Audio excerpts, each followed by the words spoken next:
Nona etapa: como memorizar nomes e fisionomias. Quantas vezes você ficou embaraçado por não lembrar o nome de alguma pessoa? Acreditamos que inúmeras vezes. Pelo menos 80% das pessoas têm dificuldades para lembrar-se de nomes e rostos. É lógico que, geralmente, esquecemos o nome e não a fisionomia. A razão é bem simples.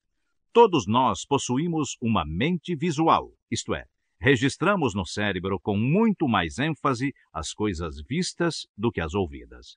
Sempre vemos o rosto das pessoas, mas, em geral, apenas ouvimos o nome. É por isso que muitas vezes reconhecemos um rosto, mas não nos recordamos do nome. Este incidente, além de constrangedor e antipático, pode prejudicar os negócios, as amizades e muito mais. Algumas vezes recorremos a truques para que o outro não perceba que esquecemos seu nome, mas nem sempre dá resultado. Vários sistemas têm sido usados no auxílio da memorização de nomes, e já na antiga civilização greco-romana, Cícero lembrava-se do nome das mulheres dos aldeões e soldados, usando um sistema mnemônico. O mensageiro de um grande hotel nos Estados Unidos ganhou uma reputação incrível. Sempre que se hospeda no hotel alguém que já esteve lá antes, o rapaz chama o hóspede pelo nome. Com as gorjetas que ganha, ele já economizou bastante para quase comprar o estabelecimento.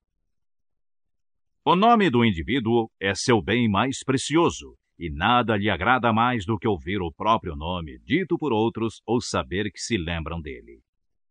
Antes de adotar métodos e sistemas, vamos mostrar-lhe como melhorar sua memória para nomes em pelo menos 25 a 30%. A principal razão pela qual você esquece um nome é que, para começar, nunca se lembrou dele. Algumas vezes nem mesmo ouviu direito o nome. Quantas vezes você foi apresentado a uma pessoa e tudo o que ouviu foi um amontoado de sons ao invés do nome?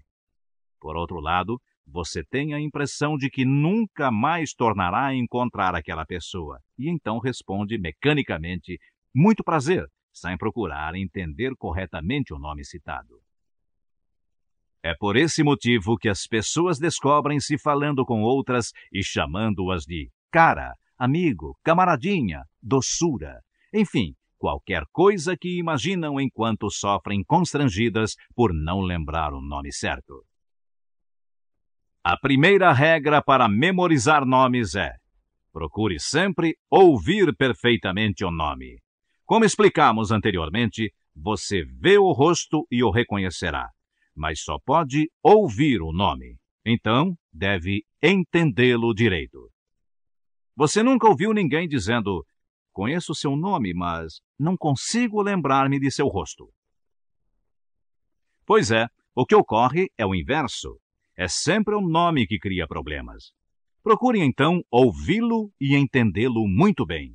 Se não ouvir ou não entender, peça para repetirem, e se ainda não estiver certo, peça que soletrem o nome. A pessoa ficará envaidecida com o seu interesse. Se após assegurar-se de como deve soletrar o nome, perceber que é igual ou semelhante ao de um parente ou amigo, mencione o fato. Isso servirá para gravar o nome na mente. Se for um nome estranho ou que nunca ouviu antes, mencione isso à pessoa. Todo mundo fica lisonjeado quando seu nome é alvo de atenções. Outra coisa importante é repetir o nome com certa frequência enquanto estiver conversando, mas sem exagero. Tudo isso irá ajudá-lo a gravar o nome com mais facilidade. Procure agir assim por algum tempo até tornar-se um hábito. Ao seguir essas sugestões, você torna os nomes interessantes, age com interesse e cria o interesse. Conforme já aprendeu, o interesse constitui uma grande parte da memória. Neste ponto, impõe-se destacar que na maioria dos países usa-se o nome de família, que aqui no Brasil chamaríamos sobrenome, ao sermos apresentados a alguém. Por exemplo, meu nome completo é José Augusto Machado, mas ao ser apresentado a outra pessoa fora do Brasil, eu declinaria apenas meu sobrenome, Machado, e assim seria chamado até que uma convivência ou intimidade maior justificasse ser chamado pelo prenome. Por essa razão, você vai encontrar nos exercícios seguintes exemplos de sobrenomes indicados simplesmente como nomes. Para não se esquecer, vamos repetir resumidamente as 5 regras explicadas até aqui. Primeira, ouvir sempre o nome da pessoa. Ouvir e entender.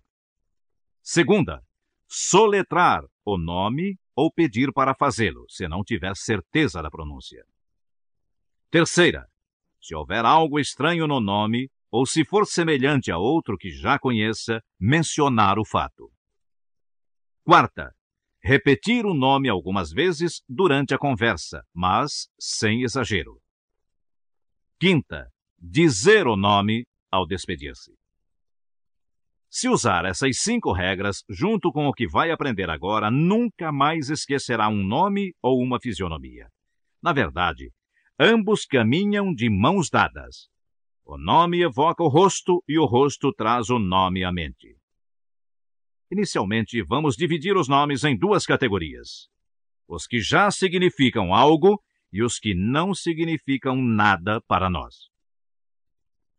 Os nomes que já têm algum significado para nós são Silveira, Pinto, Coelho, Leão, Prata, Monte, Oliveira, Pereira e outros desse tipo. Os nomes que não significam nada para a maioria dos brasileiros são Sullivan, Murano, Ausbau, Pisani, Uchoa, Canhedo, Yamada, Schiazari, Ikeda, Saissu, Mascarenhas e outros. Existem ainda alguns nomes que se encaixam na categoria dos sem significado, mas que realmente sugerem ou criam uma imagem associativa na mente. Quando ouvimos o nome Cinzano, podemos visualizar uma garrafa de vermute. Zagallo sugere a imagem do ex-craque da seleção brasileira de futebol. Corona evoca o nome de um conhecido ator de TV, Lauro Corona. Jordão pode formar a imagem do Rio Jordão. E assim chegamos a 3 categorias de nomes. Primeira, os que já possuem significado. Segunda, os que não possuem significado, mas sugerem de fato alguma coisa. Terceira, os que nada significam, nada sugerem, nem criam qualquer imagem em nossa mente. É com essa terceira categoria que você precisa usar sua imaginação mais atentamente. Para lembrar um nome, deve torná-lo significativo para você. Isso já acontece com as 2 primeiras categorias, portanto, não representam grande dificuldade. Os nomes que não têm qualquer sentido também não devem provocar dificuldades, se você estudou corretamente a etapa anterior. Lembra-se? Precisará apenas usar o sistema de substituir palavras. É o mesmo sistema que usou para memorizar vocábulos de língua estrangeira. Por mais estranho que um nome possa soar, ao ouvi-lo pela primeira vez, sempre é possível transpô-lo para uma palavra ou pensamento substituto. Simplesmente, pense em uma palavra ou expressão que tenha um som semelhante ao nome. Morricone pode lembrar um morro em forma de cone. Vilar, uma vila suspensa em pleno ar. Vilarim, uma vila suspensa com casas em forma de rim. O importante é que você, e só você, deve escolher a palavra ou pensamento substituto. Se 10 pessoas tivessem que escolher uma palavra substituta para um mesmo nome, provavelmente quase todas escolheriam palavras diferentes. Não precisa esforçar-se para descobrir uma palavra que soe exatamente como o nome, nem usar palavras para cada parte do nome. Não se esqueça do que aprendeu algumas etapas atrás. Ao lembrar-se do principal, a memória encaixará os detalhes. O simples fato de estar pensando no nome e imaginando algo ligado a ele ajudará a imprimi-lo na mente. Automaticamente, você estará se interessando pelo nome ao buscar uma palavra para substituí-lo. Não importa quão tola ou absurda pareça a substituição ou associação. Lembre-se de que, quanto mais tola e mais absurda, melhor será. Masatoshi poderá associar a uma massa de macarrão tossindo. Damiko poderá mentalizar uma dama embriagada que soluça ick e fala ó. Davison poderá imaginar a taça do campeonato de tênis, a taça Davis com cara de sono. Moscovics poderá mentalizar um pote de Vic Vaporub passeando na Praça Vermelha de Moscou. Muitos nomes terminam em tom. Isso já tem significado. Sugerimos que associe um peso ou altere como ajuda, pois tom é a abreviatura de tonelada. Outros nomes terminam com ani ou ano e podem ser associados a calendário. Antes de prosseguir, vamos dar mais alguns exemplos de associações com nomes aparentemente estranhos. Arcaro, um vidro de caro cheio de ar. Jacuzzi, um bando de jacus esquiando. Buena fina, uma moça, Ana, boa de papo, mas de pernas finas. Rotband, uma banda de músicos com os componentes rotos, esfarrapados. Zegarra, um amigo chamado Zé que tem as mãos como garras. Nogueirizo, uma nogueira com cara de riso. Dormont, um monte contorcendo-se de dor. Czartoryski, um czar montando um touro de esquis. Jasmincheck, um jasmim preenchendo um cheque. Como pode verificar, por mais estranho que o nome soe, por mais longo ou difícil de pronunciar que seja, sempre é possível achar uma palavra ou expressão substituta. Agora que já aprendeu como tornar significativo qualquer nome, precisa apenas aprender como associar o nome à fisionomia. O único segredo, a única maneira de guardar o nome de alguém é associá-lo à fisionomia de uma forma totalmente ridícula ou absurda. Sempre que conhecer alguém, olhe para o rosto e tente achar uma característica ou um traço mais evidente. Pode ser qualquer detalhe. Olhos pequenos ou grandes, lábios grossos ou finos, testa larga ou estreita, vincos na testa, nariz achatado ou fino, narinas amplas ou estreitas, orelhas grandes, pequenas ou de abano, covas, verrugas, cicatrizes, rugas pronunciadas, queixo largo, recuado ou proeminente, tipo de cabelo, enfim, qualquer traço, qualquer detalhe será importante. Você deve escolher o traço que lhe pareça mais acentuado. Pode não ser o mais evidente. Outra pessoa talvez escolha outro traço. Isso não importa. Aquilo que ressalta mais para você é o que será mais óbvio e importante quando reencontrar o indivíduo. Importante. O aspecto essencial ao buscar o traço fisionômico mais evidente é prestar atenção e estar interessado no rosto como um todo. Você estará observando e imprimindo o rosto na memória. Quando se decidir por uma característica, estará pronto para associar o nome a essa parte específica do rosto.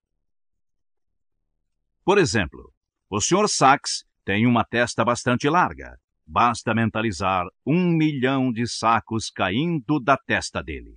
Como você percebeu, estará aplicando os princípios da associação ridícula e ilógica que deram excelentes resultados nas etapas anteriores. O Sr. Ramalho tem sobrancelhas muito cerradas. Basta vê-lo na mente com uma enorme rama de alho em lugar das sobrancelhas. O Sr. Cajado tem uma covinha no queixo. Simplesmente veja com os olhos da mente um monte de cajados saindo da covinha. Lembre-se de que a palavra substituta ou o traço mais acentuado é uma escolha pessoal, uma opção individual. As coisas escolhidas por você são as características mais certas para serem utilizadas. Talvez você pense que esse processo é demorado. Pode até achar que será constrangedor se as pessoas perceberem que estão sendo observadas. Esse processo não demora nada, pois é mental, e após um pouco de prática descobrirá que achou a palavra substituta para um nome e a associou ao traço fisionômico mais marcante em menos tempo do que se leva para dizer alô. Como em tudo mais, o primeiro passo, o primeiro esforço é mais difícil, mas experimente este sistema e logo concordará que é bastante fácil e eficiente. Na próxima etapa, você fará exercícios para memorizar nomes, fisionomias e ainda aprenderá como memorizar dados pessoais ligados ao nome e à fisionomia. Com o tempo, você se acostumará com a maioria dos sufixos ou nomes inteiros e começará a criar imagens padronizadas para todos eles.